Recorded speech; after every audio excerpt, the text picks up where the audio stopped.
Lord, our Heavenly Father, we come before you humbly, O God, asking, Lord, your divine wisdom, O God, to be upon us. Lord, without you, O God, without the anointing of God, the Holy Spirit, O God, we cannot, Lord, comprehend, O Lord God,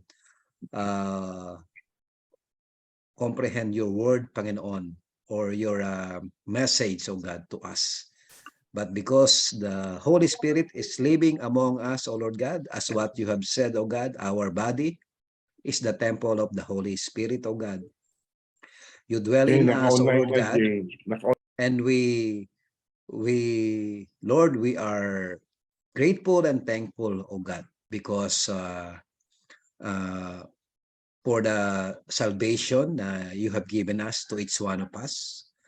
At as a saved people of yours, O God, we are here, Panginoon, para pag-aralan, O God, to study and get more training, Panginoon, na magagamit namin for the ministry, O Lord.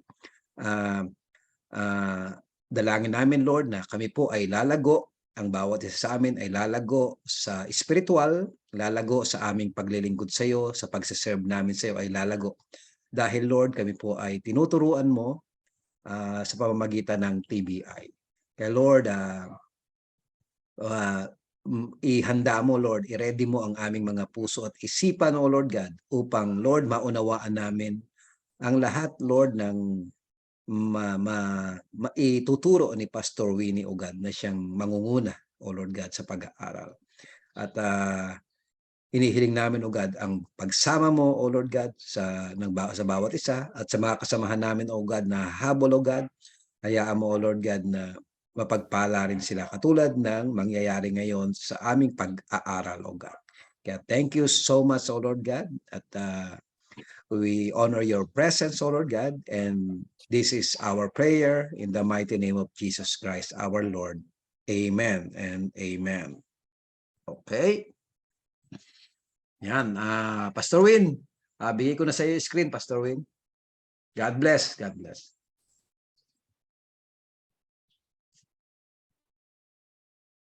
Labas muna ako, ha. Thank you, Pastor, ha. Pag-set lang orang ako.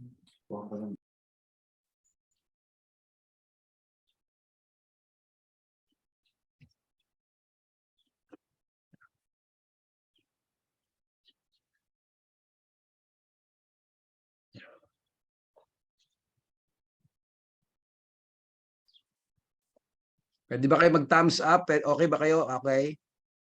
Thumbs up naman dyan. Yan. Okay.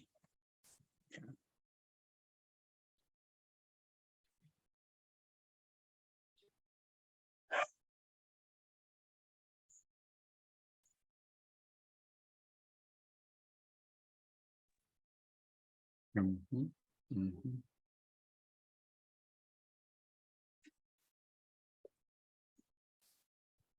Sino may kabisado ng from Genesis to Malachi? Meron ba diyang kabisado yung book sa Old Testament? Genesis to Malachi?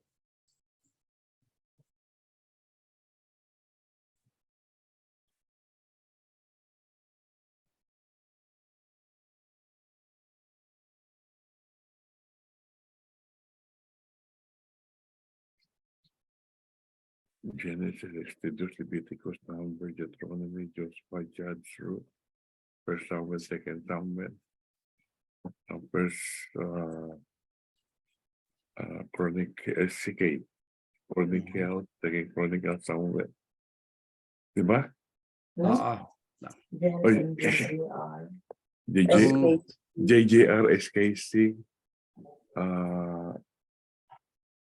Samuel, First, Second Samuel, First, Second King. Dati. Kabisado ko din. Okay. Yung topic natin ngayon ay from Joshua to Esther. Okay. Okay na ba ako? Pastor Win, naririnig kita pero wala ka pa. Wala pa ako? Wala. Ayan na. Ayan. Okay na. Andyan na. Okay na. Okay, puri ng Lord. Ng Lord at na tayo. Simulan tayo. Bali sa ating sa ating part 2, no? Part 2 na tong yung ating tatalakayin yan ay Book of History. Pero para magkaroon tayo ulit ng idea, no? Inaral natin para may tayong brief summary.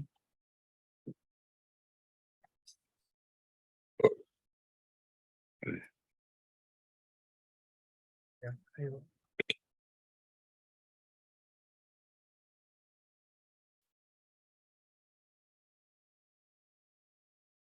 So brief summary, inaral natin yung 5 books na na authored by Moses, Genesis, sabi niya, beginning of creation after the beginning of God's covenant relationship with the chosen nation, Israel. So yung mga pinili ng Diyos. Next is Exodus, records God's deliverance of His covenant people from the bondage of slavery and the preparation of for their possession of the promised land that He had set aside for them. Leviticus, sabi riyan, is the expands on the instruction for how covenant people were to worship God and govern themselves. Numbers covers key events during the 40 years that Israel wandered in the wilderness, as well as additional instructions for worshiping God and living as His covenant people. Bakit kayo nabot ng 40 years? Kung tutusin, yung promised land, tsaka yung sa lugar na hindi ko tulay, mga 40 days lang, tapos na. Pero nangyari kasi dahil nga sa katigasan ng kanilang mga ulo, at hindi sila handa kung sakasakali magkaroon ng pagkikibaka, ay pinaikot-ikot muna sila ng Diyos sa sa wilderness, ika nga. Next, Deuteronomy records the final words of Moses before the nation of Israel crosses into the promised land. So sa ating pag-aaral, in Greek word, sabi nga, penta is 5, Pentateuch is book. Kaya Pentateuch, 5 books ng Old Testament. At sa Genesis makita natin 400 years of slavery ang dinanas ng mga Israelita. Tapos dumating yung time yung mga Israelita na in-approach na si Moses para spy, para tingnan lang yung lugar na binibigay sa kanila ng Diyos.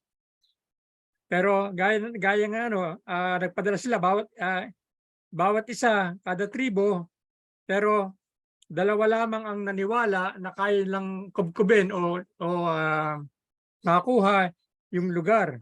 Sila Moses at si Caleb nga lang. Si Moses, gaya nabanggit kanina, bakit hindi nakapasok sa Promised Land? Dahil kasi ang sabi ng Panginoon Kristo, sabi ng Diyos sa kanya, kausapin mo yung bato. Pero dahil nga nagalit nga si Moses, dahil nga sa kakulitan ng mga Israelita, hinampas na yung bato. Ay yung rock na yun, it represents Christ. It represents Christ, yung rock na yun. Kaya yun ang nangyari doon. Kaya hindi siya nakapasok sa Promised Land. Kasi nga yung sinabi ng Diyos ang kausapin lang, banal yung pagbigkas na yun. At dahil nga doon dahil nga sa ginawa niya yun, di siya niwala si Diyos na kausapin lang, lalabas yung tubig. Ang nangyari sa kanya, hindi siya nakapasok sa Promised Land. Okay? So yan ang ating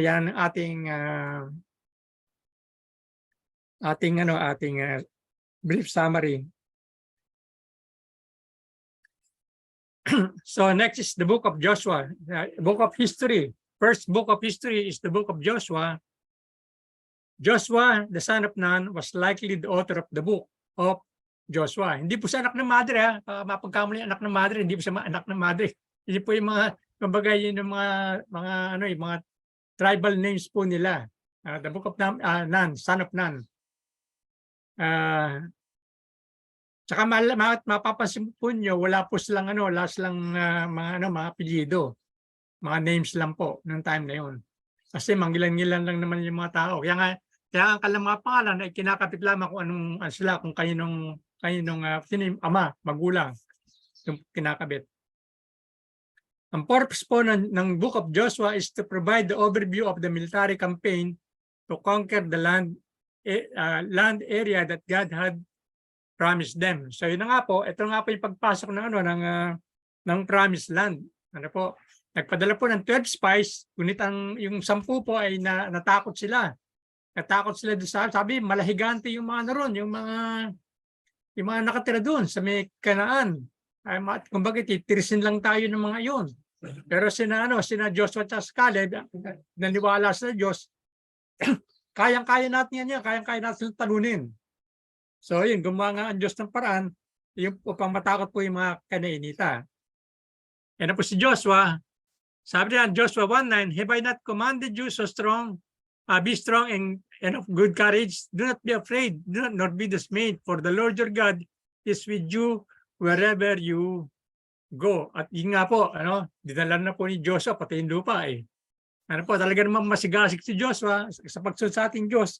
Kaya ganun po ang nangyari sa kanya. Kumbaga talagang kumbaga solid yung kanyang pananampalataya sa ating Diyos. Wala siyang kinatakutan. Basta ang alam niya ay kasama niya ang Diyos. In the same way, sa ating pamumuhay, alam natin sa buhay na ito, hindi tayo nag-iisa. Sa ating mga pinagdaraanan, mahirap man, madali, patag man, malubak, nandiyan kasama natin ang Diyos. Kaya, kumbaga, magtiwala tayo sa Kanya. At wala tayong dapat na katakutan at di tayo dapat panghinaan ng loob. Dahil ang Diyos natin ay makapangyarihan sa lahat. 3 portions of the book of Joshua record the following. Una, entering and conquering the promised land. Ito na yung pinasok nila, papasa nagtagumpay. Tapos ang kalawang bahagi po ay yung instructions for distributing the portions of the promised land. So sa bawat tribu po ay nagkaroon po sila ng portion. Hindi po nagkakamali, yung mga Reubenites po ang unang pinapagbigyan pinakapanganay eh. Well, hanggang sa mabigyan lahat, At marami po tayong matutuklasan diyan, tulad po ng mga anak ni Caleb na panay, hindi po nagkakamali kay Caleb o sa lahi ni Caleb, panay babae po. Sino po dapat magmana pagka ganon? Hindi po ba dapat, kasi mga lalaki lang po yung kumbaga mga binibigyan ng halaga. Yung mga babae, kahit na ganon, binibigyan sila ng ganong portion. So, matutunan po natin sa ating mga personal na pag-aaral na lamang po. The story of Rahab, sabi riyan, and her great faith foreshadow a place with those honored for their faith in Hebrews 11:31. Natapos si Rahab, ay nagkaroon po siya ng bahagi sa Book of Faith. Sa matatagpon po natin sa ating pag-aaral sa next subject na New Testament. Sabi po riyan, by faith the harlot Rahab did not perish with those who did not believe when she had received the spies with peace. Nabalitaan po naman ng mga Kanaanita na yung ginagawa po ng mga Israelita. At yun nga po, ipagpasok po ni Joshua at ni Caleb ay napunta po siya dito kay Rahab. At yun nga po, dahil si Rahab ay naniwala sa gagawin ng Diyos sa kanyang bayan, ay iningatan niya sina Joshua at si Caleb. Pinakit doon sa mesa rooftop yata yun. O sa tinago niya at sinabi niya sa mga mahabol sa kanila, nagpunta doon sa may bundok, habulin niyo, doon nagpunta. Pero dahil sa ginawa ni Rahab na yun, na-spare po siya at ang kanyang pamilya. At ngayon nga nagkaroon nga siya ng bahagi sa aklat ng sa lineage ng ating Panginoon.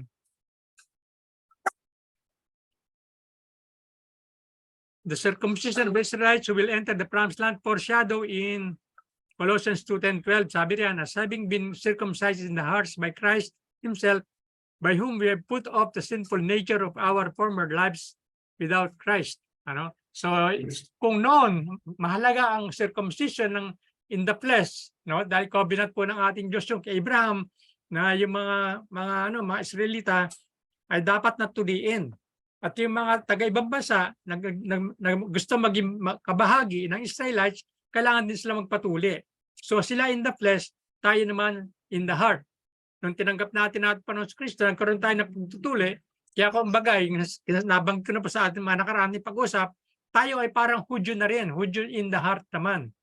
Now, which is mas tama kaysa sa mga Hudyo in the flesh na hindi naman sinusunod ang covenant ng God.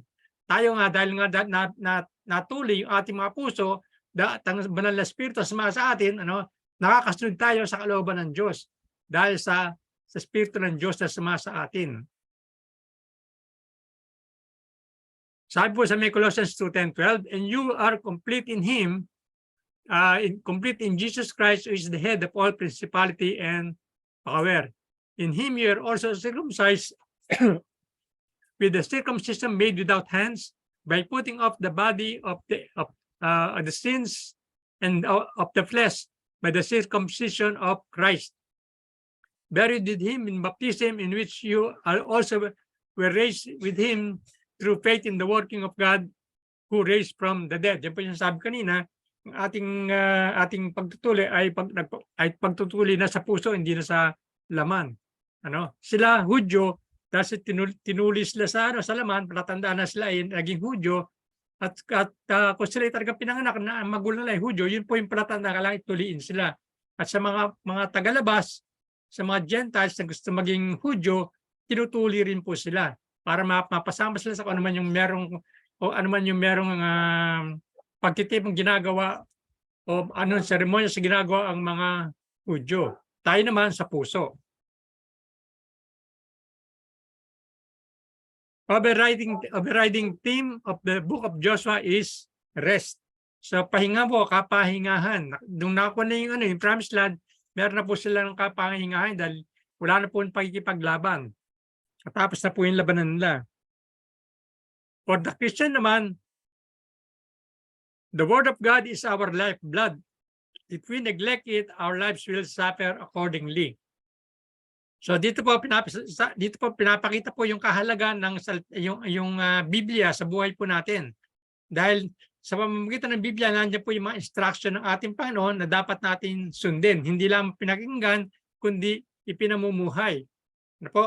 May mga Kristiyano na mahina dahil hindi po nila talaga alam o hindi na inaaral ang salita ng Diyos at kumbaga sana bara-bara na lang yung buhay, hindi po dapat ganun. Kaya po tayo nag-aaral para po malaman natin kung ano po yung kalooban ng Diyos. Kaya sa ganitong paraan man lang, paunti-unti, at sa ating mga, bukod sa pag-aaral to ay yung ating personal pag-aaral, malaking bagay po yung kailangan po natin yun upang maipamuhay po natin ang salita ng Diyos ayon sa kanyang kalooban na nakalugod-lugod sa kanya. If Joshua was a product of mentoring, at ang tagaturo po ay si Moses, we can apply this in our lives by following their example that it will be displayed in our lives as well. Sa makita po natin dito na napakahalaga ng papel ng isang leader. Si Moses, pinakita niya kay Joshua kung paano ang pamumuhay na nais ng Diyos sa atin. Gayun din naman sa ating mga spiritual leaders, talaga man dapat nakita natin yung halimbawa, malaking bagay po yun. Pero tandaan po natin lagi, huwag tayo masyadong mag-focus sa ating mga leaders. Tandaan po natin, kasi meron po tayong mga because para imperfection, minsan meron mga nadadapa. Kaya nga po sinasabi po ng aklat ng Hebrew, kung di ko nagkakamali, Hebrew 12:2, fix your eyes on Jesus, the author and finisher of our faith.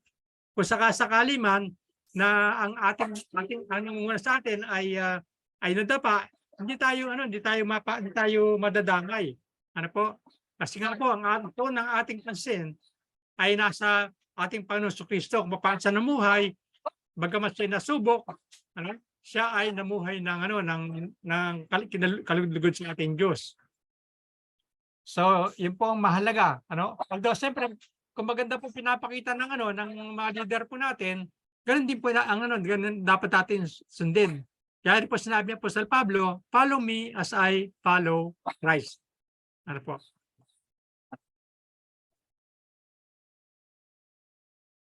Next, we have the book of Judges. At ang author po niyan ay most likely the author of the book of Judges is Prophet Samuel.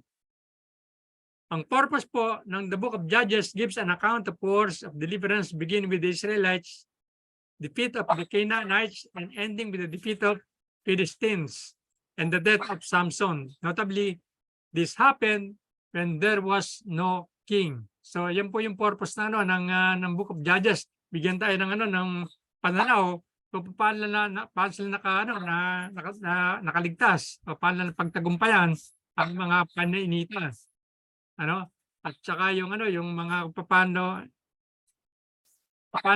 na defeat o nagapi ang Philistines at kamatayan po ni Samson. Alam po natin nangyari po kay Samson, may ideya tayo kung saan siya ay pinagbabawalang wag gupitin dahil yung buhok niya ay nandoon ang lakas niya.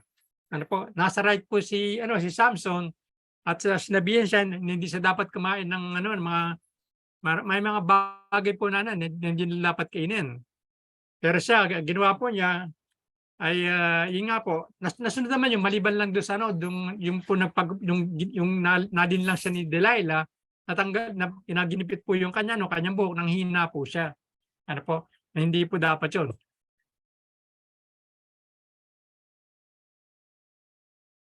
Sabi po riyan, after the death of Joshua and his contemporaries, the Israelites returned to serving Baal and Astaroth. Because of the God of this, God allowed the Israelites to suffer the consequences of worshiping false gods. So napakahalaga po yung ating pagsunod, ating pagsunod ay merong pagpapala. Pero pagka yung nga po, isa sa mga ayaw po ng ating Diyos, magkaroon siya ng meron siyang sinasamba tulad niya, nagagalit po siya dahil siya lamang ang manlilikha eh. Walang dapat na sambahin tulad niya. At yun ang naging dahilan ni Satanas kung bakit siya ibinagsak. Gusto niya sambahin din siya tulad ng Diyos. Wala namang katulad ng ating Diyos. Ang Diyos lamang ang may katangian na He is all-powerful, all-knowing, at ever-present God. Si Satan gusto rin niyang sambahin siya. Kaya nagkaroon po ng labanan dahil nga po ron, nagmataas si Satan at binagsak si Satan ng ating Diyos. Saka nasa may kasama po sa Ten Commandments yung tungkol sa may pagsamba. Wag po tayo sasamba. Wag gagawa ng mga imahen sa langit, sa lupa, sa ilalim ng lupa, upang pangsambahin. Pero minsan nga, yung masakit, nalilin lang yung ating mga kababayan at maraming mga tao na sinasamba. Sabi nila, bilang ala-ala lamang yung mga rebultong yan. Hindi man doon sinasamba. Pero matama nyo, kahit naman ako nagpupunas pa ako ng yung paanan ng santo-santo. Na San Pedro, pinupunasak pa, tapos halikan ko pa. Ayaw po ng Diyos na ganoon. Kailangan ang pagsamba po natin ay nasa Diyos lamang. Wala pong iba. At talagang God is a jealous God. Ayaw po niya napakaseloso po ng ating Diyos. Yung dapat na naawol para sa Kanya, ay para sa Kanya lang. Wala nang iba. Kaya sabi po riyan, when the Israelites cried out to God for help, He sent them judges to lead them righteous living. So yun po, pagka tuwing madadapa ang mga Israelita, ito po, hingi sila ng judge para mag-lead sa kanila para sila mamuhay ulit. Kaya kung titignan natin yan po, nawala na po rito yung aking kung kamali ako sa aking summary noon, paikot-ikot lang po yan. Gagawa sila ng tama, pagpapalain ng Diyos ang bansa Israelita, pag gumawa sila ng kapalpakan, pagsamba sa Diyos-Diyosan, ganyan nangyari sa kanila, nilulupig sila ng iba't ibang mga hindi Israelita, mga Gentiles. Ikot ng ikot po, kaya marami pong naging judges po. Announcement to Samson's mother that she would bear a son to lead Israel foreshadowed the announcement of Mary, but the announcement to Mary of the birth of the Messiah. So yung pong ay foreshadow lamang, nagkaroon ng kaganapan, yung panganakan ni Samson ay nagkaroon ng kaganapan sa ano yung sa bagong tipan ng ating Panginoon Kristo sa pamamagitan ng ano ni Blessed Mary, no? Na siya kaya siya ay ano nagkaroon ng virgin birth ang ating Panginoon Diyos at Panginoon Kristo.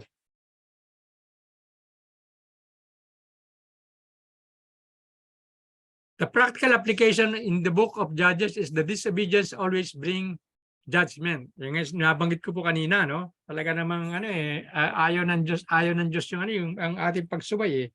Kaya meron din po tayong mga discipline na nangyayari sa atin, disiplina tayo ng ating Diyos. So dito, disobedience always bring judgment. Talaga namang kumbaga yung mga term na ginagamit na may karma, parang ganoon sabi nila, no? Which is dito, sabi po rito, talagang merong ano, what you sow is what you reap. Maganda ang ginawa mo, maganda rin aanihin mo. Pero dahil sa ano, yung hindi maganda ang ginawa mo, ganoon din ang aanihin mo.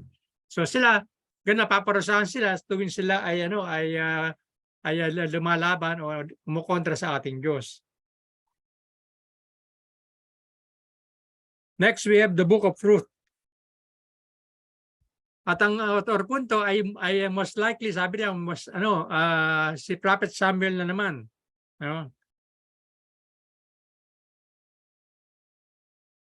The purpose of the book of Ruth is that it teaches that genuine love at times may require uncompromising sacrifice.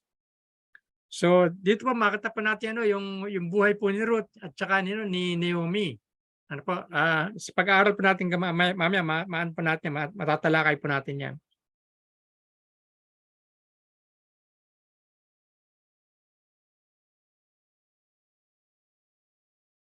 The major theme of the book of Ruth is the kinsman redeemer. Yung pong kamag-anak na na tutubusin niya yung kanyang kamag-anak na naghihirap. Ano po? Para magkaroon po tayo ng konting background, si Ruth po ay isang Moabita, isang Moabite woman na ang napangasawa niya ay yung anak ni Naomi, si Mahlon. Ano po? At yung kapatid po ni Mahlon na si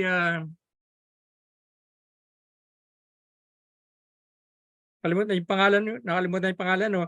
Yung asawa niya ay si Orpa naman, si Orpa. Ano po, ang nangyari po,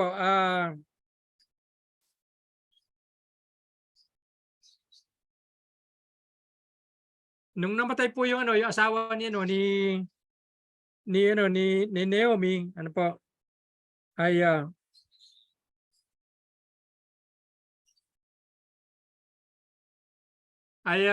sabi niya bumalik na kayo sa inyong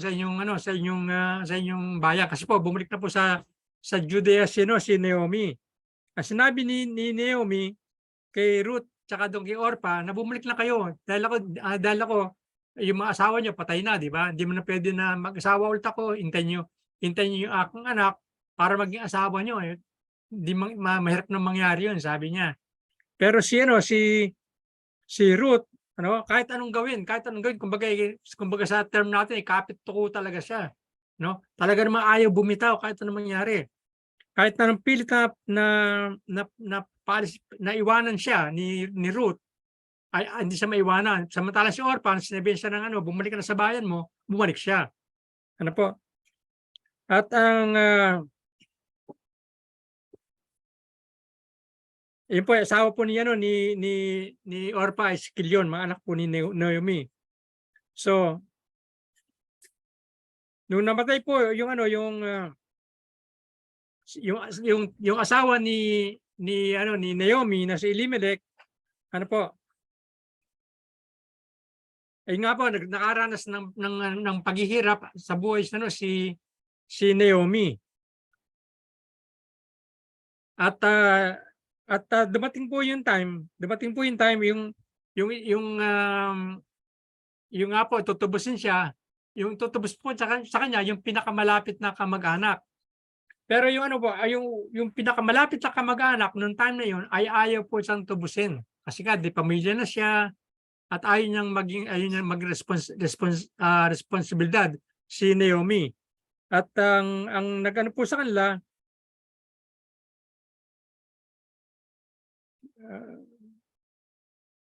si Boaz, kung di ako nagkakamali, ano po. Sabi po yan, kinsman redeemer is a male relative who according to the various law of the Pentateuch had the privilege or responsibility to act on behalf of a relative who was in trouble, danger, or need. Ano po? So, yun po.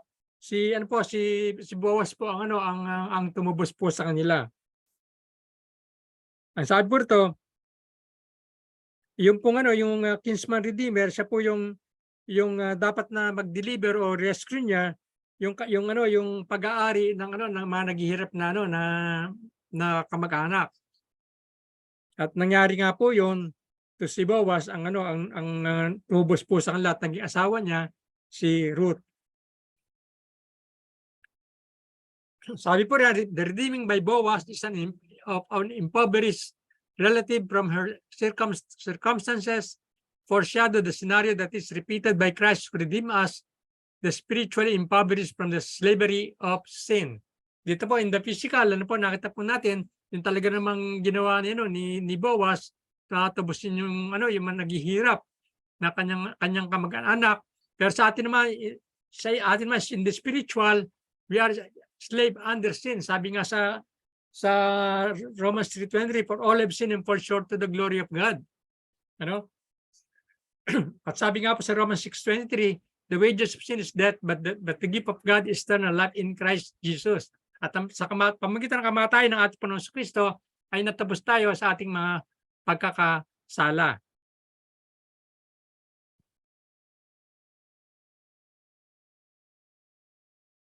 Sabi po riyan, knowing that God guided Ruth all the way to become an ancestor of Christ, we can apply this in our lives. Paano po? In the same way, we have assurance that God has a plan for each of us. Just as Naomi and Ruth trusted Him to provide for them, so should we. So ganun dapat, nung natubos si Naomi at Ruth, ay nakita po natin yung provision po ni Boaz. Yung nung time na nag-ano po nagtatapos po ng palay, nagkakaroon po ng mga sobra na hindi na pinagagalaw ni Boaz para lamang po may maiuwi si Ruth sa kanyang biyanan sa Naomi. Ganyan naman sa atin. Yung provision ng Lord ay hindi nagkukulang. Hindi nagkukulang ang provision ng Lord sa atin. Mapagkakatiwalaan natin na kaya niya supplyan ang ating mga pangailangan, anuman yun. Physical, material, financial, spiritual, higit sa lahat. Kayang supplyan ng ating Panginoong Jesucristo lahat yun. Next, we have the book of 1 Samuel. The purpose of the book of 1 Samuel is that it records the history of Israel in the land of Canaan as they move from the rule of judges to being a unified nation under kings. Ano po? So ito po yung nung natapos po yung paghahari ng mga judges, na pamumuno ng mga judges, ngayon po ay nagkaroon sila ng under king sila, isang hari. Ano nga po ba nangyari? Kumbaga dismayado ang Diyos sa mga Israelita. Kasi po, ang mga Israelita gusto nila magkaroon din ng hari tulad ng mga ibang bansa. Nakikita nila, nakakausap nila in the physical. Nagalit ang Diyos doon. Kung kaya pinaintulutan ng Diyos yun, kung kaya ito si Samuel ay inutusan ng Diyos. Para anoint po si Saul. Last judge of Israel was Samuel, sabi riyan. At the first two kings whom Samuel anointed were Saul and David. Si Saul po, gwapo, matangkad, At yun ang pinili ng Diyos para maging hari sa kanila. Ngunit alam po natin yung istorya ni Haring Saul at King David, sa ating pagbabasa sa 1 Samuel. Nagkaroon po nainggit po si Haring Saul kay Haring David. Kaya nais niya itong i-eliminate sa kanyang landas. Pero hindi po nangyari yun dahil po si Haring David ay ang pinili ng Diyos para pamunuan ang mga Israelita. Number 4, knowing that obedience to God's heart was King Saul's problem.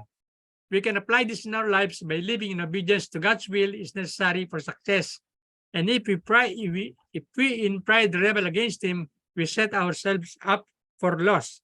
Ano ba ang ginawa niya ni Haring Saul? Ang ginawa po ni Haring Saul, sabi po ng Diyos sa mga Amalekites, ubusin mo lahat yan. Wala kayo titira, mapababae, mapalalaki, mga hayop, ubusin lahat yan. Ayaw ng Diyos na makontaminate sila. Pero ang ginawa po ni Haring Saul ay nagtira siya. Nagtira siya ng mga magandang baka para i-offer niya, ihandog niya sa Diyos. Pero gayon pa man, hindi niya sinunod. Hindi pa rin pagsunod ang ginawa po niya. Bagamat maganda ang kanyang intensyon, ay hindi pa rin niya sinunod na i-wipe out lahat ang mga Amerikana totally. Wala po silang maiwanan, wala silang iiwanan dapat. Pero hindi po, hindi sinunod yun. Kaya nga sabi nga ng First Samuel, hindi ko lang po nakuha yung kanyang yung verse po,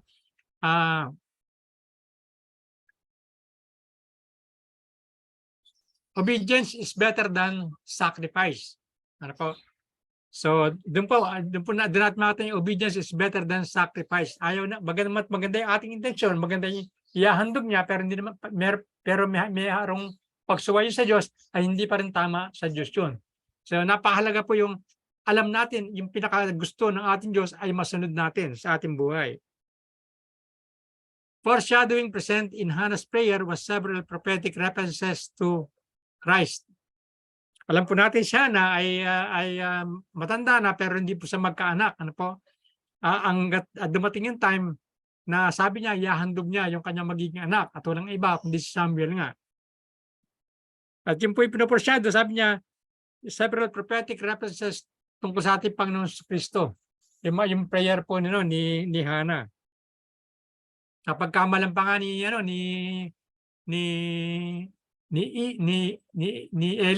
Eli, yung priest, sabi niya, lasing ka naman ba? Ba't ganyan ka? Sabi naman ni Hannah, noong time na yun, binubuhos ko lamang yung aking alaman ng aking puso sa ating Diyos, nananalangin ako.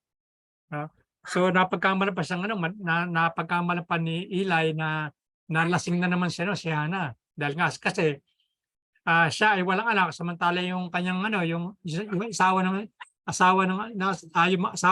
niya ay may anak at siya ay kinukutya. Pero yung gay nga, sabi nga niya ni Hannah, ihahandog niya sa Diyos upang maglingkod yung kanyang maging anak. At din nga po ay walang iba kundi si Samuel.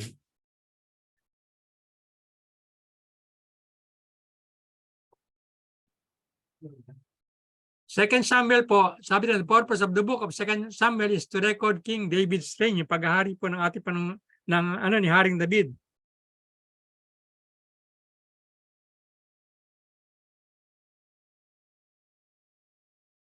God's covenant that is recorded in Second Samuel is the Davidic covenant in its historical context. Ito po yung sabi nga riyan, David's plan to build the temple in Jerusalem did not happen for his own son will be the one to build it. Ang Davidic covenant po, yun po, yung kanyang pamumuno, paghahari ay will last forever, sabi niya. Pero nung dumating po yung time, nagkaroon po ng pagnanasa si Haring David na mag-build ng temple para sa ating Diyos. Kasi nga po noon, sa tent lamang sila naninirahan, palipat-lipat lang. Pero sabi niya, gusto niya mag-build ng templo para sa ating Diyos. Hindi pumayag ang Diyos dahil alam po natin si King David ay warrior at marami siyang kumbaga nabahira ng dugo yung kanyang mga kamay. Kaya ito nangyari, si King Solomon na lamang nagkaroon ng katuparan yung ninais ni King David. Kay Haring Solomon natupad yun, yung nais niya. Kasi si Haring Solomon is king of kumbaga peaceful ang naging paghahari ni Haring Solomon.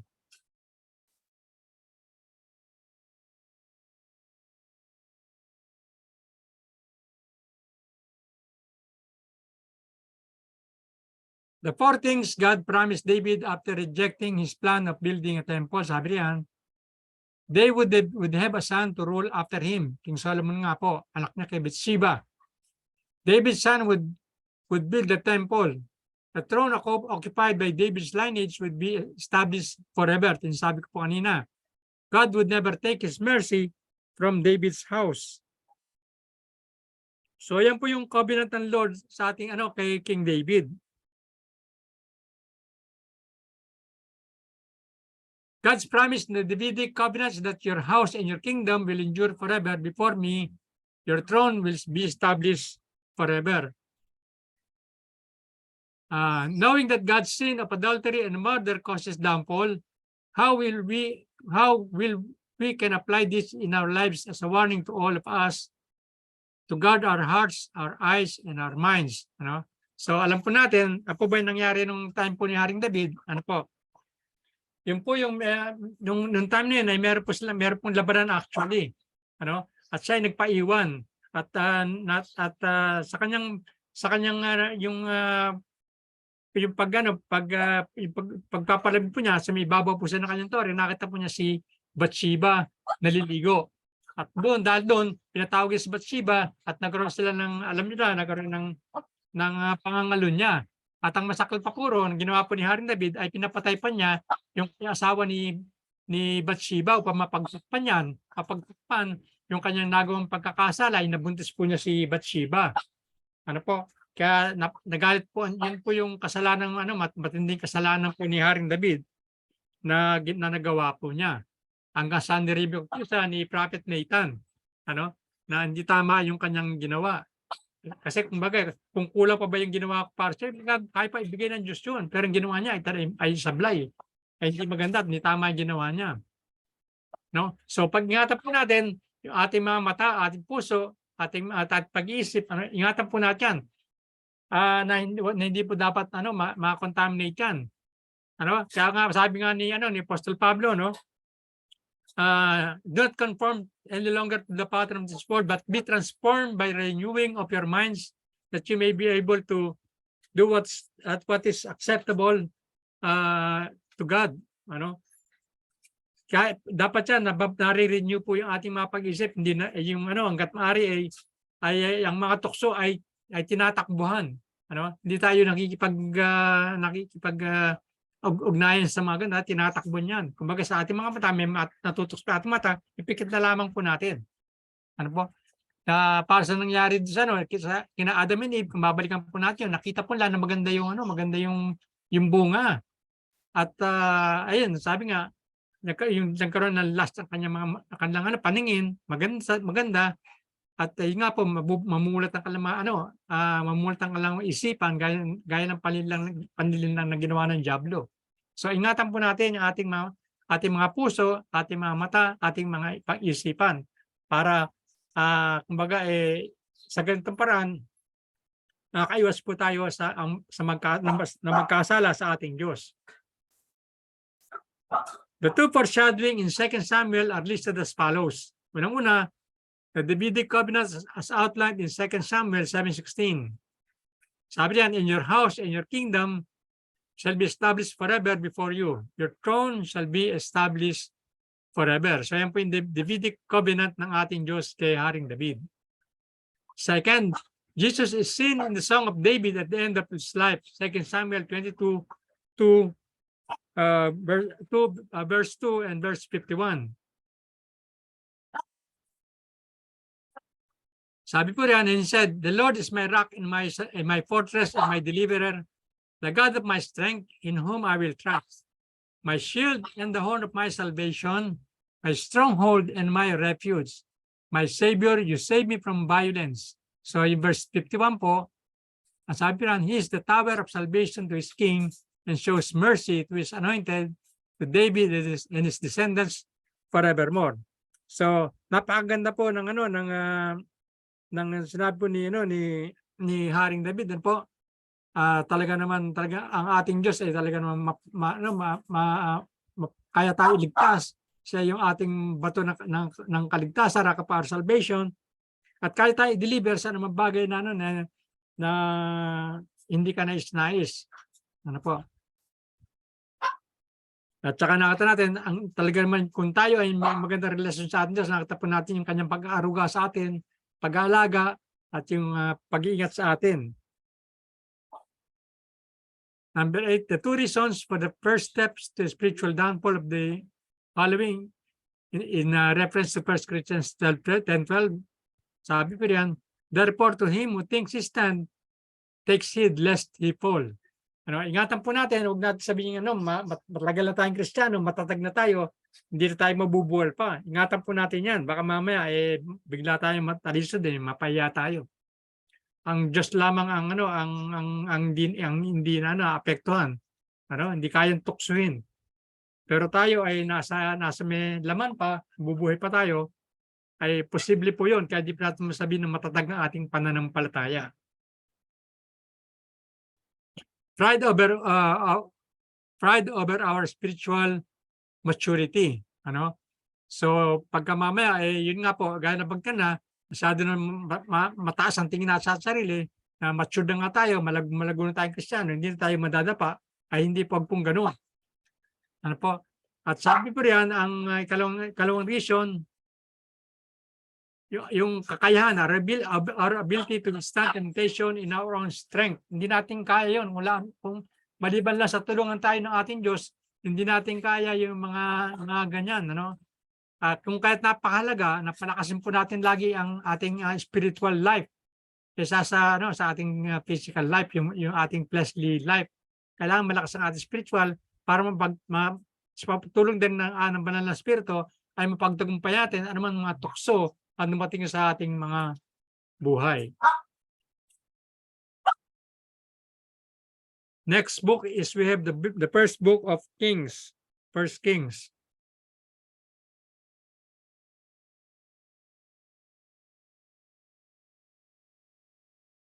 Ang traditionally, ang author ng First King ay si Prophet Jeremiah.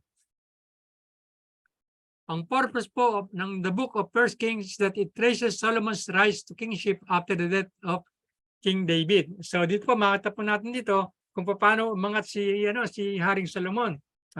Kung paano yung kanyang panaginip na bigyan siya ng karunungan ay nakita po natin doon yung wisdom na pinagkaloob sa kanya ng Diyos.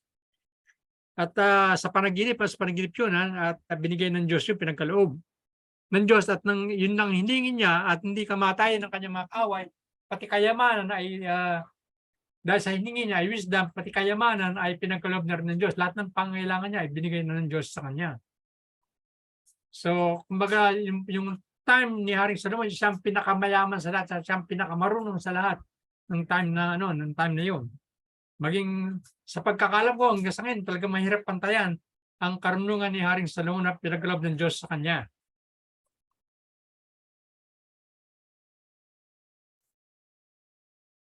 The book of First Kings starts with Solomon and ends with Elijah. Simula kay Haring Solomon at nagtapos to kay Elijah. Prophet Elijah po. Solomon's drifting away from God was caused by his accumulation of many wives that led him to worship their idols. Gaya po nabanggit kanina, ayaw ng Diyos yung na meron tayong sasambahin ibang Diyos, kundi kasi dahil sa lamang ang Diyos. Hindi tayo maaari sumamba sa mga Diyos-Diyosan. At si Haring Solomon po, ito po yung naging problema po niya. Bagamat siya ang siyang author ng Proverbs, gayon pa man sa bandang huli ng kanyang buhay, ay ganito po ang nangyari. Dahil kumbaga napahinood siya ng kanyang mga asawa, sa dami ng kanyang asawa, at silang ba ay nahatak siya upang sambahin sa pagsamba sa mga Diyos-Diyosan. Nakinagalit ng Diyos kay Haring Solomon. Dahil kaya nabanggit, our God sa jealous God at ayaw niya meron tayo sinasambang ibang Diyos maliban sa ating Diyos o Diyos-Diyosan, maliban sa ating Diyos lamang. Siya lamang ating dapat sinasamba. Number 5, yan po. Israel's most evil king Ahab brought to Israel the worship of Baal to new heights in Israel. So, yan po yung ilan sa nagiging dahilan pagbagsak ng Israelita. Yung pasang ginawa ni Ahab, sinamba punda si Baal. Si Queen Jezebel ordered Elijah's death because of his challenging the idolatrous priest of Baal to showdown with God on Mount Carmel. Ito po yung nagkaroon po ng showdown na tila 400 prophets yata ni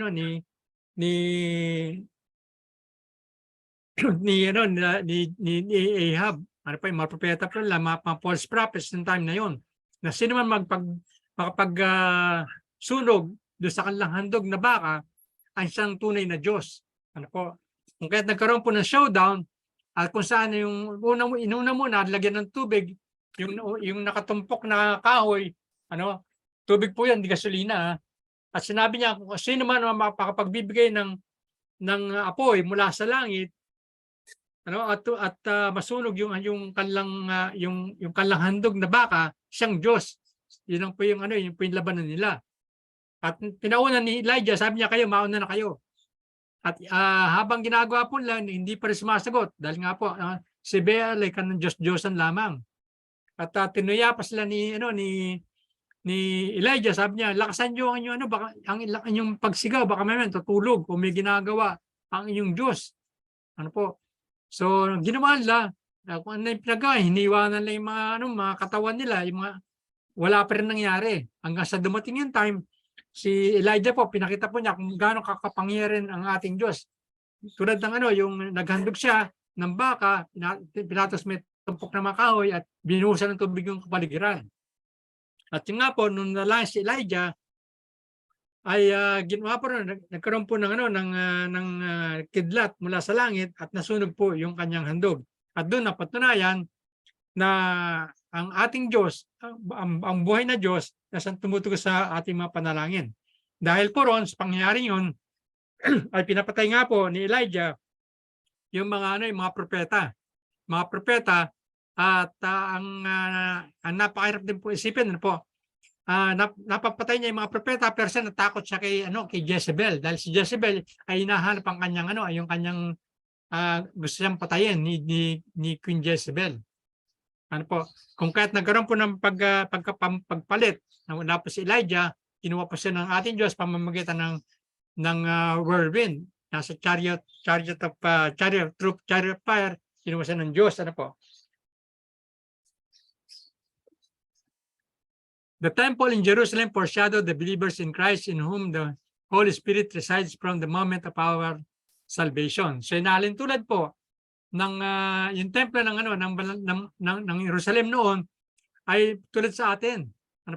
Kung saan di ba nung tinanggap natin ang Panginoon Jesucristo, tinanggap din natin ang Banal na Espiritu. Kung kaya sinasabi sa 1 Corinthians 3:19, don't you know that you are the temple of God and the Holy Spirit dwells in you? Kung noon sa Jerusalem, pinapakita ng Diyos sa kanyang presensya sa mga Israelita, sa atin naman, nasa atin na ang Banal na Espiritu dahil nga tinanggap natin ang Panginoon Jesucristo, nanampalataya tayo at nagkaroon tayo ng personal na ugnayan. Sabi nga po, gaya ng banggit kanina, don't you know that you are the temple of God and the Holy Spirit dwells in you? Whoever destroys that temple, God will destroy him. At sa 1 Corinthians 6:19, sabi, don't you know that you are the temple of God and the Holy Spirit dwells in you? Whoever, sabi ro, tayo po ay binili tayo ng napakamahal at ang Banal na Espiritu ay nananahan na sa atin. Wala pong tao na kayang bayarin ng kanyang kaluluwa sa ating Diyos, kundi ang ginawa lamang ng ating Panginoon Jesucristo na ring dahilan kung bakit tayo nagkaroon ng kaligtasan. The forerunner of Christ and the apostles who did miraculous things in 1 King was Elijah the prophet. So nakita po natin sa panahon po ni Elijah ay marami din po siyang mga himalang ginawa. Tulad na lamang po yung isang babae sa isang balo na kumbaga humingi siya ng tinapay dahil gutom siya, pero ang sabi nga po yung babae nga po ay hinihintay na lamang lang kanilang kamatayan. Last meal na lamang po yung kakain nila. Pero dahil sa pamamagitan ni Elijah ay gumawa ng himala ang Diyos at yun nga po, naghanap sila ng mga empty bottles at pinuno yun ng langis. At yung mga langis na yun, ang pinambayad pinantubos ng babae doon sa kanilang pinagkakutangan. Kaya yung kanyang anak ay nalibre. Ay hindi naging slave. At meron pa mga sobra. Natunap ng ating Diyos, talagang siksik, liglig at tagu-umapaw pagka nagpala ang Diyos. So na-spare po yung anak ni nung byuda. So yun lamang po yung isang himala at yun nga po gaya na banggitin na yung paglalaban po ni Elijah sa mga propeta ni Ahab, mga false prophet. Marami po mga himala, may mga himala po siyang ginawa. Tulad na lamang po yung wagulan ng 300 o 30 years na walang ulan. Nangyari po yun. So talagang maganda rin istorya ni Elijah kung tutusin. Kung may panahon po tayo, basahin po natin yung. The book of 2 Kings, sabi po riyan by tradition, si Prophet Jeremiah ang author ng 2 Kings.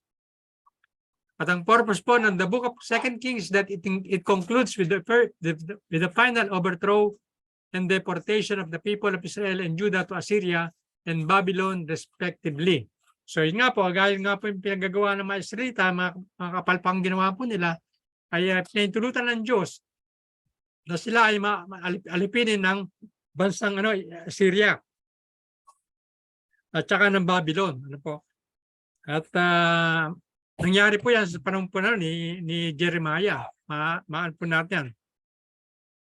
Kumbaga, naan po sila, nagalit ang Diyos sa kanilang mga pinagagawa, sumabas sa mga Diyos-Diyosan at yung mga iba pang pagsuway sa ginagawa nila sa Diyos. Kaya sila ay nagapi o kaya napailalim sila sa pamumuno ng Assyria at ng Babylonia.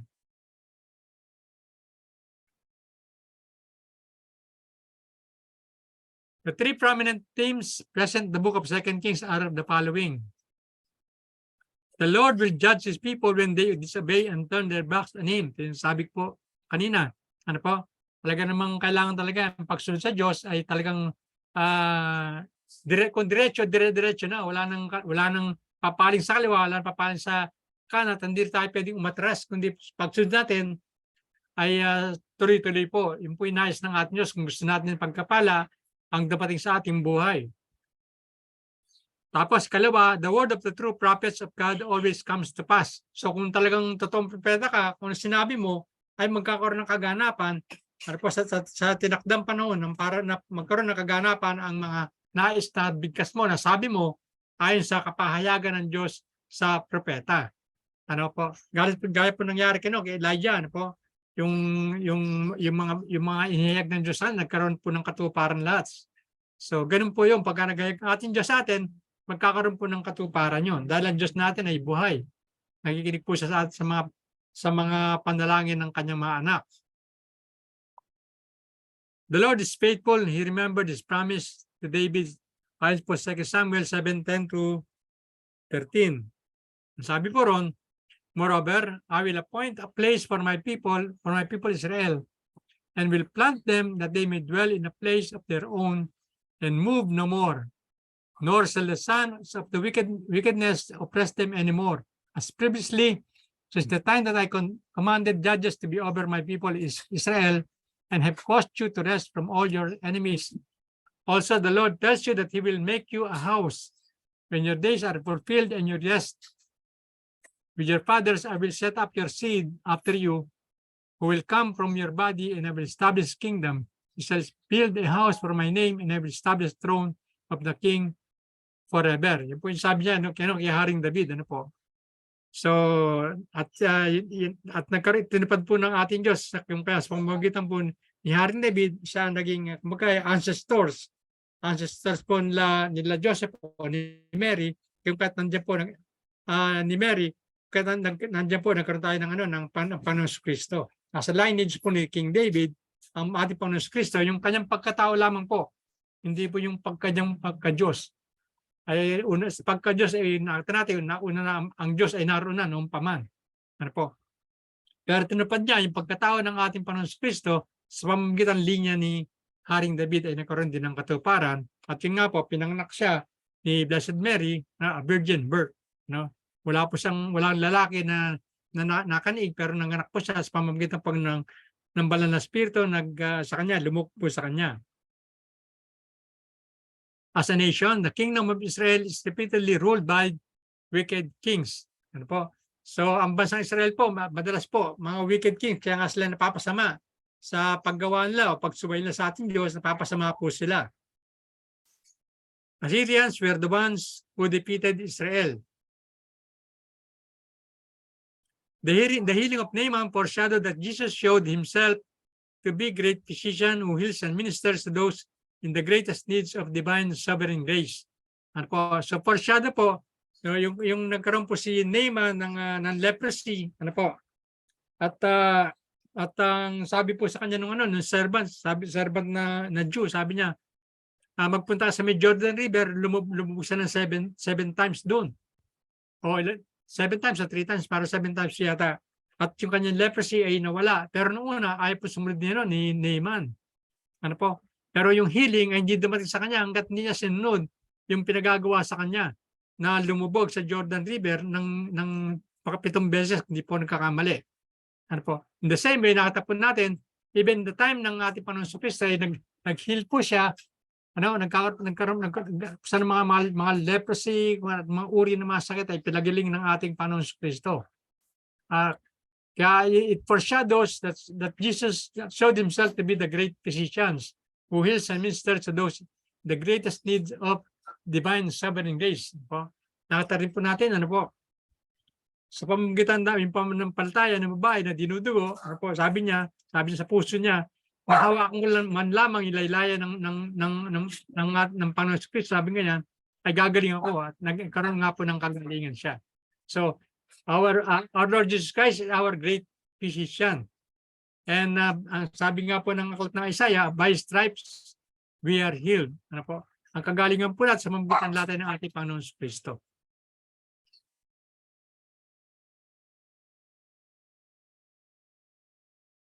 The miracles of Elisha did foreshadow Jesus himself.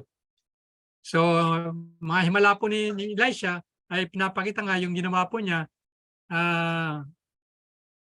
kung ano mga ginawa ng ating Panginoon Jesucristo ay nagkaroon ng kaganapan sa ating Panginoon Jesucristo. Maraming mga pinagaling ating Panginoon Jesucristo, gaya po ng time po ni Elisha.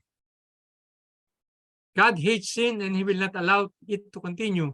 If we belong to Him and we disobey Him, He will do to us as a loving Father is to correct that we can expect His disciplining us. So, yan po yung binabanggit ko, yung ating, kung gusto po natin maging smooth sailing, ang ating landas bilang isang Kristiyano ay sundin na ang nais ng Diyos. Huwag tayong lumihis sa mga katuruan na gusto niya gawin natin. Otherwise, yun po yung mangyari, didisiplinahin po tayo. Gaya po nakwentong na po sa inyo kung paano dinisiplina ng ating Diyos. Bagamat at times, may mga bagay na hindi natin alam. Unconsciously, may ginawa tayo hanggang sa i-reveal na lamang ng ating Diyos. Gaya nabanggit po, nung ako'y hinatulang ko yung isang kapatid na takot sa kuya niya pero hindi takot sa Diyos at ako'y napakalo, nung mangyari po yun. So ganun din, same way, ayaw ng ating Diyos na magpatuloy tayo na sa pagkakasala. Gusto talaga itunutuwid tayo. At yan po yung dahilan kung bakit meron tayong Biblia. Kaya nga po, all scripture is God-inspired, 2 Timothy 3:16-17, and it is useful for teaching, rebuking, correcting, and training in righteousness so that the man of God may be thoroughly equipped. So meron tayong Biblia na nagtuturo sa atin kung dapat natin gawin, ang matuwid na daan, pamumuhay na kinalulugdan ng ating Diyos. Next, we have the book of 1 Chronicles. Ezra was by tradition the author of 1 Chronicles. Si Ezra naman po ang inaano po natin by tradition ang may akda ng Chronicles. Ang purpose po ng the book of 1 Chronicles is to help those returning to Israel understand how to worship God. So po, tutulungan tayo paano dapat sambahin ng ating Diyos. three portions of First Chronicles record. Ng una, chapters 1 to 9 hanggang verse 23, selective genealogies. Yung pagkakasunod, yung pamilya po ng mga Israelites. Tapos chapter 9 to 24, 40, yung pag-angat po ni Haring David bilang hari, pagkakahirang sa kanya ng ating Diyos. Ano po? At ang katlo, yun po yung paghahari ni Haring David. Yan po yung laman ng First Chronicles. The foreshadowing in First Chronicles can be found in the book of Matthew, in which Jesus describes the time when he will come to judge the earth. Ano po? At matatagpuan po niyan, magkaroon kayo ng idea, ay sa Matthew 24. Ano po? Kung saan yun nga, binigyan tayo ng palatandaan, nation, there'll be wars and rumors of wars. Nations will rise against nation, kingdom against kingdom. Tapos po noon, sabi nga po rin, yun ay kumbaga humihilab pa lang yung tiyan ng buntis. Pero ang talagang pagdating ng ating Panginoon Kristo ay yung kapag naihayag na sa buong mundo ang salita ng Diyos, ano po, para lahat tayo, wala sabihin na hindi ko narinig yan. Wala akong alam yan. Ano, sa salita ng Diyos. Sabi, hanggat di nahayag ang salita ng Diyos, hindi babalik ang ating Panginoon Kristo upang kunin ng Kanya. Ano, at maparsahan ang mga dapat maparsahan. You see, the fulfillment of God's promise to David when he was made king of Israel, we can apply this to us that we can be sure that his promises to us will be fulfilled as well. So, gayong pangako, ano po, ang ating Diyos ay faithful, tapat sa kanyang pangako. Numbers 20:19. Sabi ko rin, God is not a man that he should lie, nor the son of man that he should change his mind, that he speaks and then not act, and does he promise and not fulfill. Ano po? Yun po sabi sa Numbers 23:19. Ano po? Na talaga naman pagka sinabi ang Diyos ay nangyayari. Ano po? Dahil hindi po sa tao. Ano po?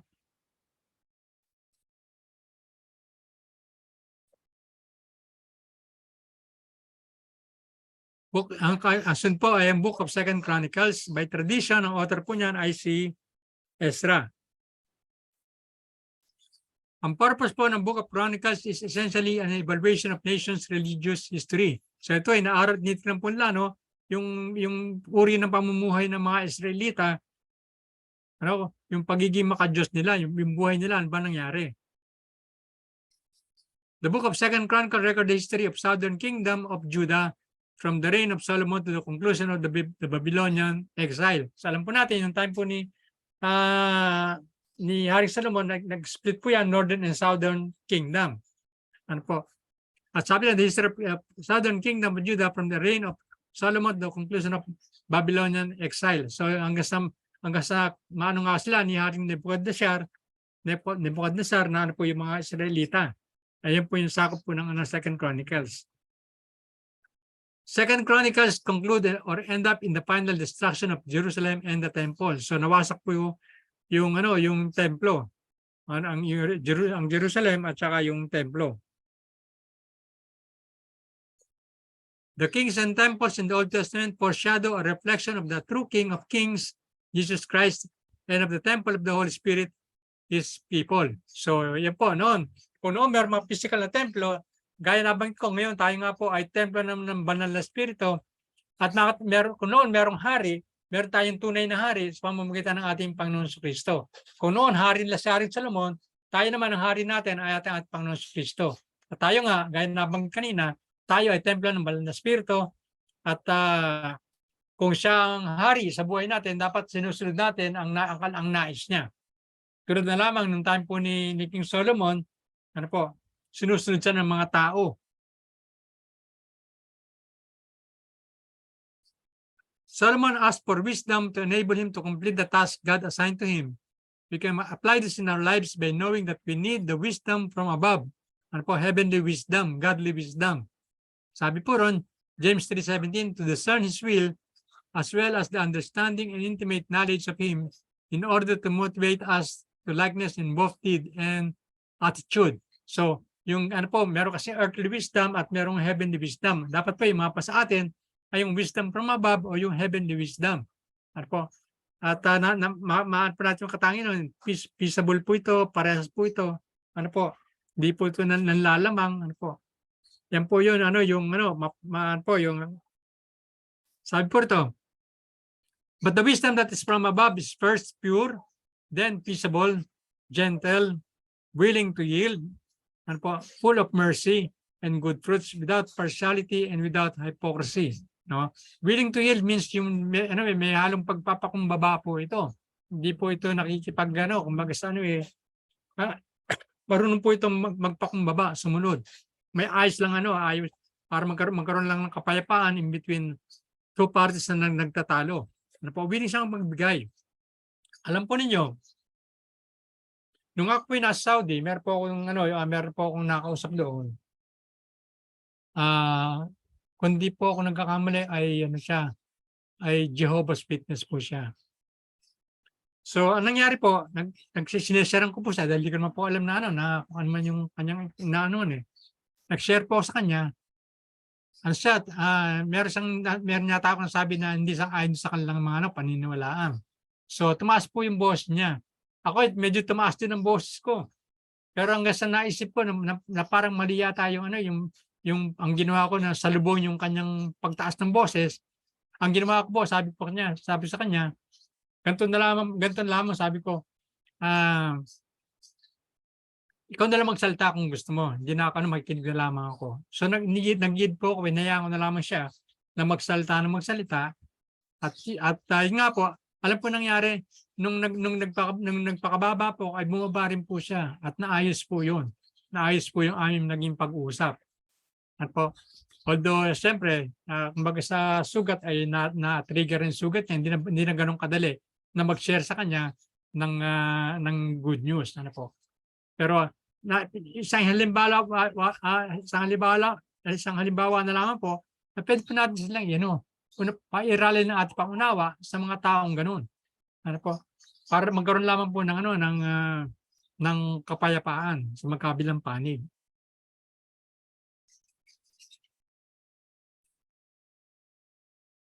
James 3:13 sabi niya, who is wise and understanding among you? Let him show by good conduct that his works are done in the meekness of wisdom. So, yan po yung binabag ka na. No? Hindi yung tayo ay masyado magiging mapagmataas yung ating pride. No? Hindi po kailangan ganun. Kailangan to medyo big po tayo, gentle po tayo. Book of Ezra, sabi po yan, Prophet Ezra was likely the author of Ezra. The purpose of the author of the book of Ezra, it emphasized the rebuilding of the temple. So ito nga po, dahil nga po nawasak na po yung templo, may naman po, at ang focus naman po ngayon ay yung pagkakahirang kay Ezra para ma-rebuild po yung templo. The book of Ezra did contain extensive genealogical records for the purpose of establishing the claims to the priesthood on the part of the descendants of Aaron. So ganun po kalaga yun, makita natin yung mga ancestors po natin, kilala po natin sila, at saan tayo, sino yung ating yung ating mga ninuno. At sa mga malaman natin yung ating mga lineage. Ano po?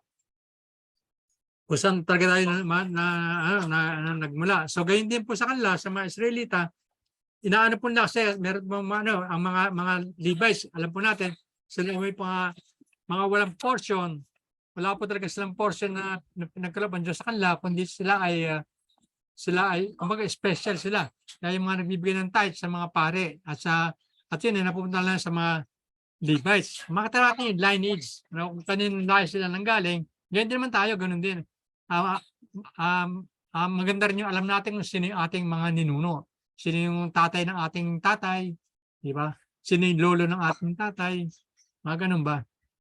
Alam natin kung kanin tayo nang galing. Although, alam natin mula sa kaidan, kasama tayo dyan, pero yung pinakamalapit na kamag-anak, malalaman natin.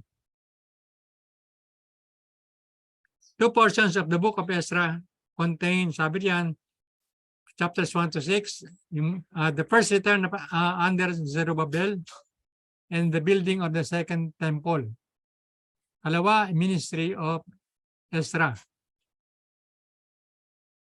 Hindi po nagkamali, si Gideon yata ito,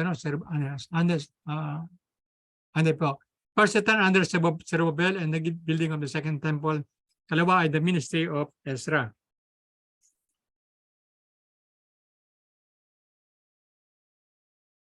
The remnants of the flood of the destruction of Sodom and Gomorrah and of the deliverance from captivity in Egypt foreshadowed that God delivered his remnants and took them to the promised land. So, kumbaga inahalin tulad nila ni Lot at sa kanyang pamilya, maliban lang sa asawa niya na tumingin, kung paano sila iniligtas ng ating Diyos, ano po, nung panahon ng Sodom and Gomorrah, ganyan din naman nung nagkaroon ng flood, yung time po ni Noah, naligtas lang yung pamilya po niya, naniwala sa Diyos na magkakaroon ng baha.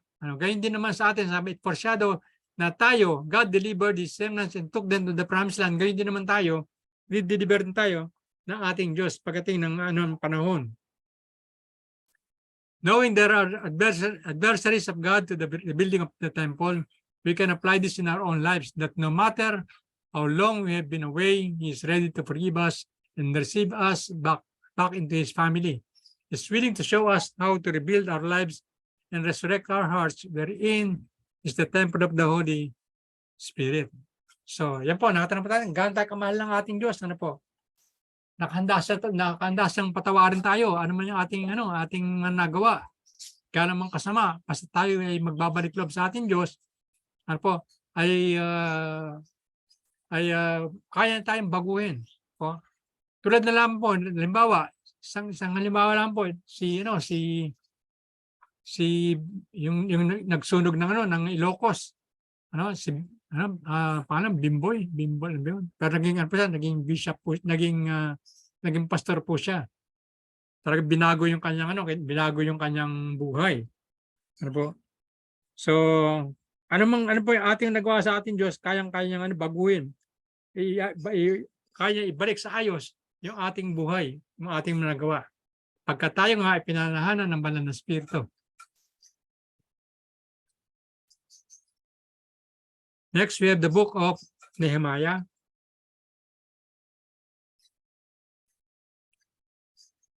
Ezra was likely the author of Nehemiah.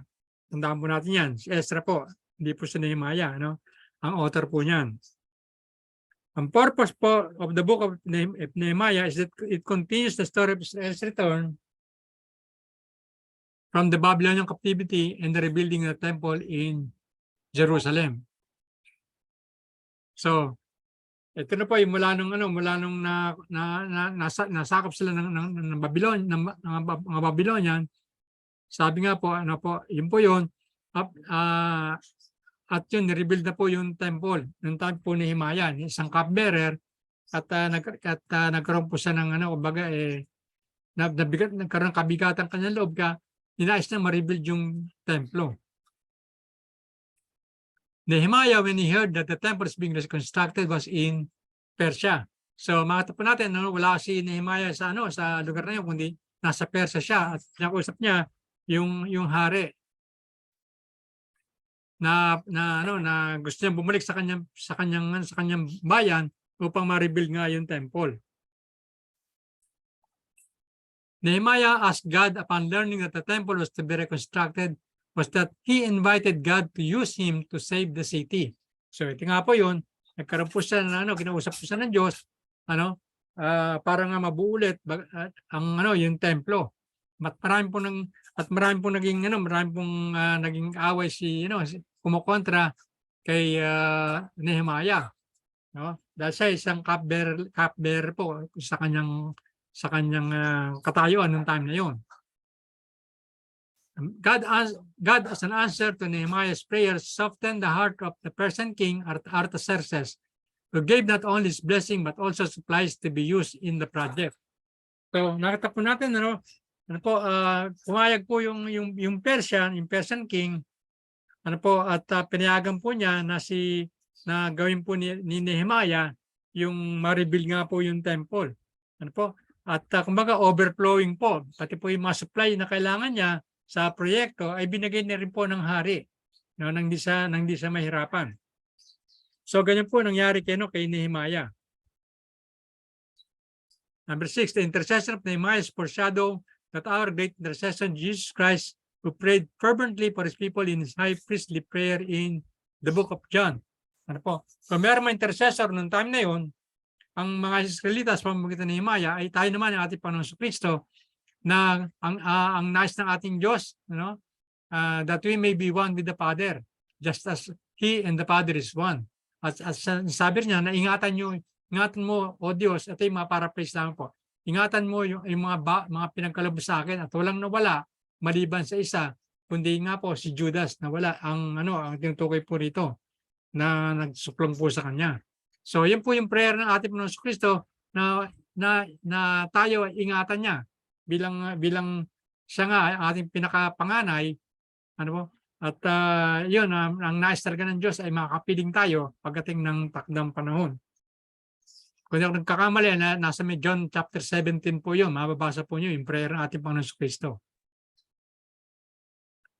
The practical application that is in the book of Nehemiah is that each of us ought to have genuine compassion for others who have spiritual or physical hurts. So, sa mata po natin, tayo po, kung meron tayong nakita natin yung mga kapatid na pinanghihinaan, dapat yun, kahabagan po natin, huwag natin silang kutsain. Tulungan natin sila. Sabi nga sa Galatians, carry each other's burden. Kung meron tayong may tutulong sa kanila, tulungan natin. Hindi natin sila, kumbaga, tatapakan palalo o pang lalong malugmok sa putik. Hindi po ganun. Bilang Kristiyano, hindi po. Maipakita po natin yung ating habag, maipakita yung pagmamahal natin sa kanila, at tulungan sila kung sila ay nakakaramdam ng mga hirap, mga pagsubok sa kanilang mga buhay.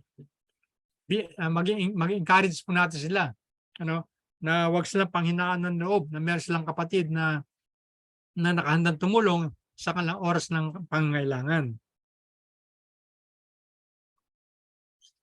Next, we have the book of Esther. By tradition, the candidates for author of the book of Esther were Mordecai, Ezra, and Nehemiah. Yan yung mga possible na mga author o sumulat po ng Esther. The purpose of the book of Esther is to display the providence of God, especially in regard to his chosen people, Israel. Yung provision ng Lord sa kanila, talaga namang hindi nagkulang ang ating Diyos. Ginagawa niya kung ano dapat gawin para lang maisalba niya ang mga Israelita. The plot of Haman to destroy the Jews foreshadowed the cross, by which Satan planned to destroy the Messiah, is the very means through which Christ, having cancelled the written code with its regulation that was against us and that stood opposed to us, he took it away, nailing it to the cross, and having disarmed the powers and authorities, he made public spectacle of them, triumphing over them by the cross. Colossians 2:14-15. So ano nga po ba istorya ng nitong kay Haman? Nais niyang ubusin yung mga yung mga Israelita. Pero hindi alam ni Haman na si Esther ay isang Hudyo. Hanggang sa dumating yung time, bagamat bawal sa isang reyna na magpunta sa hari nang walang permiso, ginawa ni Esther ay nagpunta siya dahil nasa sinabi ni Mordecai. Pag hindi mo ginawa yung kausapin mo yung hari, maaaring ikaw kasama ka dahil Hudyo ka rin eh. Yun nga ang gusto nga ni Haman, o ni Haman na naubusin yung mga lahi ng mga Hudyo dahil nga si Mordecai na isang Hudyo, sa tuwing dadaan siya ayaw yung yumuko. Hindi siya yumuyuko. Si Haman kasi kumbaga kanang kamay na ng hari, lumalabas sa kanang kamay. At gusto niya yung kumbaga turing siyang hari, pag dumaday inuyuyukan siya.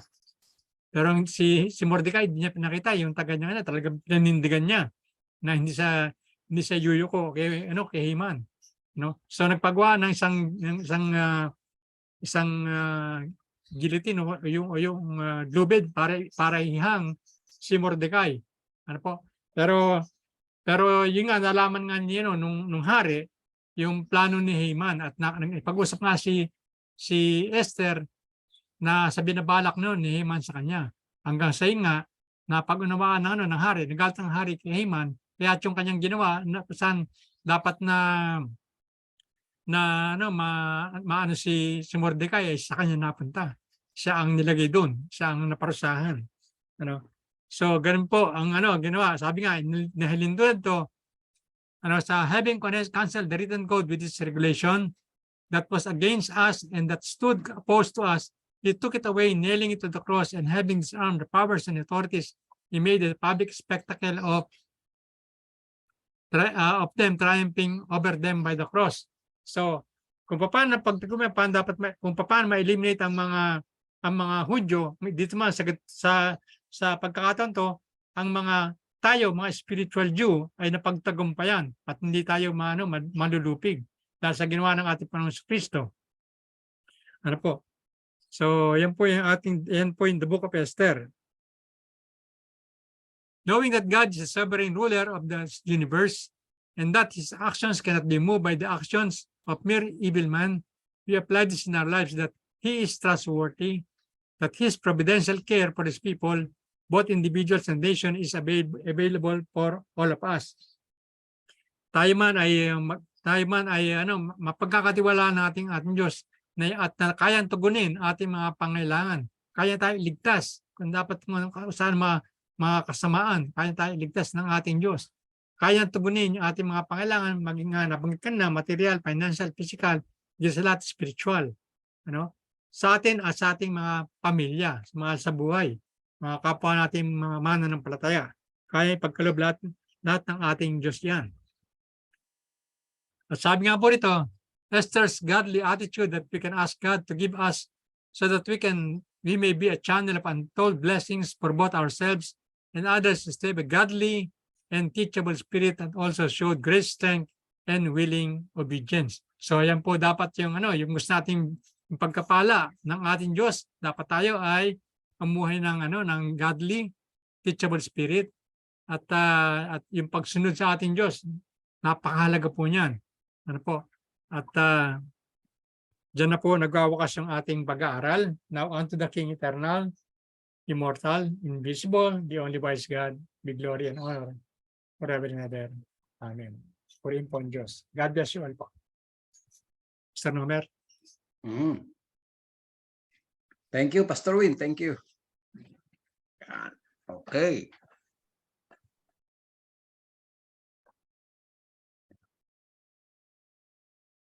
Sandali, wait natin si Pastor Win. Yan, okay. Thank you, Pastor Win. Thank you. At kamusta mga kapatid? Kamusta? Marami pa tayong natutunan.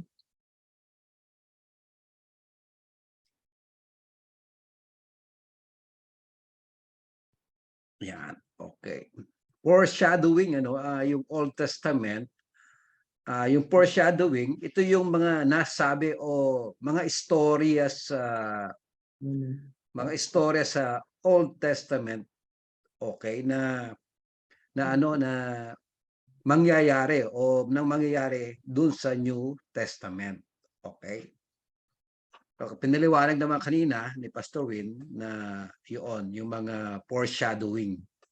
Yan. At so may connection yung may connection o kumbaga mga aral sa Old Testament na magagamit natin ngayon as a guide bilang mga mananampalataya. Okay? 'Di ba sabi sa Bible yung Old Testament was written to teach us. Okay? Maging guide natin bilang mga mananampalataya.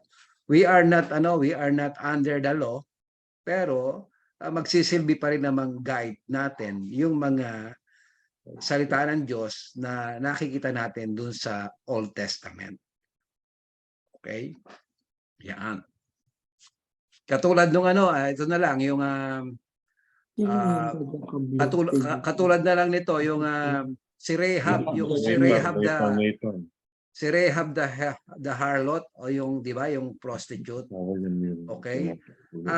Actually siya ay hindi maganda yung kanyang background. Pero bakit ginamit siya para i-save? Bakit siya ginamit para i-save ang dalawang spy na si Caleb at si Joshua? Okay? Ang pinaforeshadow lang nito ay yung grace ni Lord ay para sa lahat, hindi lamang para sa mga Hudyo, 'di ba? Ang salvation una ay sa mga Jew, pero ay sa nung dumating ang Panginoon ay para na rin sa lahat. Okay? Whether you are a Jew or Gentile, 'di ba? Ang salvation ay para sa lahat. 'Yun ang pinoporsyado nung yung grace ni Lord sa katauhan ni Rahab the harlot. Okay? So yun, kumbaga, yung istorya ni Rahab ay wala nang kinikilingan ng Lord pagdating sa pagbibigay niya ng biyaya o ng kaligtasan. Actually, doon pa nga sa lineage ni Rahab, doon pa nga nagmula ang Panginoong Hesus doon sa lineage ni Rahab. Okay, kaya pinapakita lang dito na ang grasya ng Lord ay para sa lahat ng tao. Yun, 'di ba? Ang salvation is but ang salvation natin is not by works but by the grace of the Lord Jesus Christ. Yan, baka meron ba kayong gustong i-clarify sa ating topic? Meron ba kayong mga medyo parang yung hindi pa malinaw sa inyo? Hindi ko na po yung number 2 na yung Nehemiah. Okay. Yun na lang. Malinaw naman po at nasagutan natin yung mga assignment natin. Number 2. Pastor, i-screen mo nga yung teka ha. Nehemiah chapter, Nehemiah 3. Nehemiah yung screen number 3. Pastor Win, Nehemiah 3 daw, screen number 3.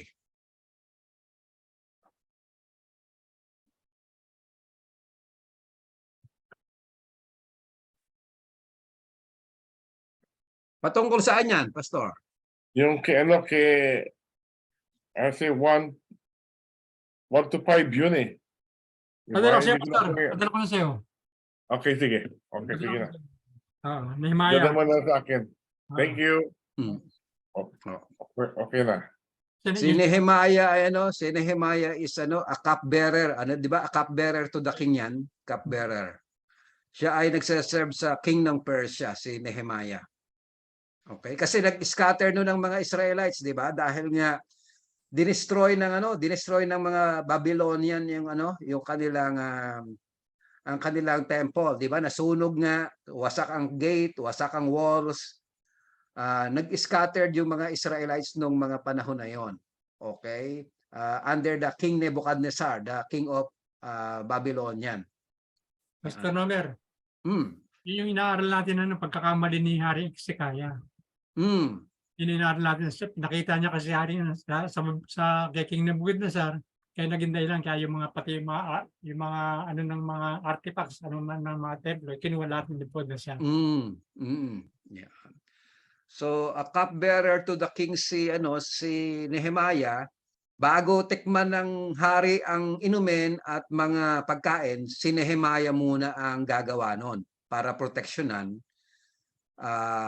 ang king ng Persia. Kumbaga siya ay talagang trusted si Nehemiah ng king. Kapag may lason yung ibinigay, mas unang mamamatay muna si Nehemiah.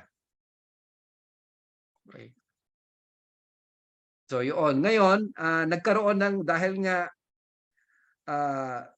legit na Israelite tong si Nehemiah, nagkaroon siya ng passion dahil nung nabalitaan niyang wasak ang temple ni Lord. Okay? Kaya nagpakita siya ng kalungkutan at napansin ng hari bakit siya malungkot. At doon, nag-umpisa na siyang magsabi ng kanyang problema nung nakita siya ng hari na malungkot, nung tinanong siya nung hari. Ngayon, pinayagan naman siya ng hari na na umalis para maging instrument para ma-rebuild yung temple ni Lord. Sino yung first temple? 'Di ba? Yung first temple yung ginawa ni King Solomon 'yun, 'di ba? Ginawa ni King Solomon. Yung first temple. Si King David ang may hangaring gumawa, pero sabi ni Lord, hindi ka pwedeng gumawa kasi marami kang mga napatay, sa kamay mo dumanak yung mga dugo. So ang anak mong si Solomon ang magbi-build ng temple.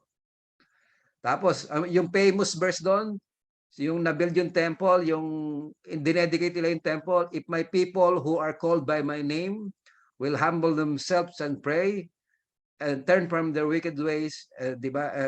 And I will hear from heaven, I will forgive their sins, and I will heal their land. Yun. Ngayon, Chronicle 7:14 yata yun. Second Chronicle 7:14. Yan. Okay.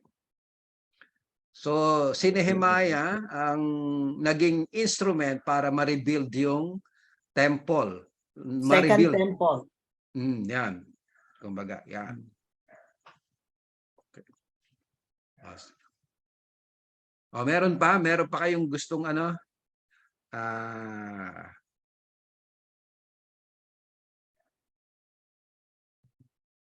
meron pa ba kayong gustong itanong? Wala na. Wala na. Okay. Picture na lang muna. Picture daw, pwede bang pwedeng paki-open yung mga camera para makapag-picture tayo. Yan. Paki-open.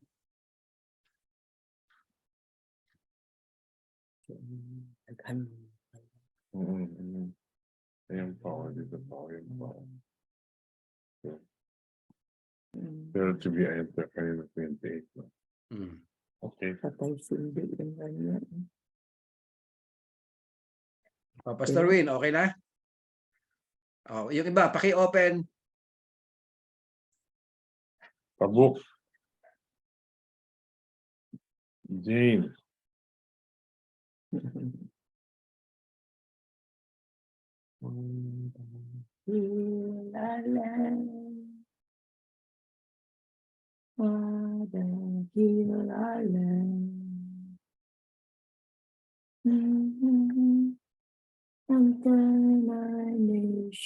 Okay na, Pastor Win, okay na. Yan, thank you. Yan, okay. Kaway-kaway naman kayo dyan para makita namin kayo. Kaway-kaway. Yan. Thank you at sige, mag-pray na tayo. Pray tayo para kung meron mang may mga duty dyan ay maka-out na. Then yung gustong mag-extend ng fellowship, meron pa tayong mga 20 minutes. Sige, pray tayo. At tayo ay yumuko, magpakumbaba sa ating Panginoon. Yes.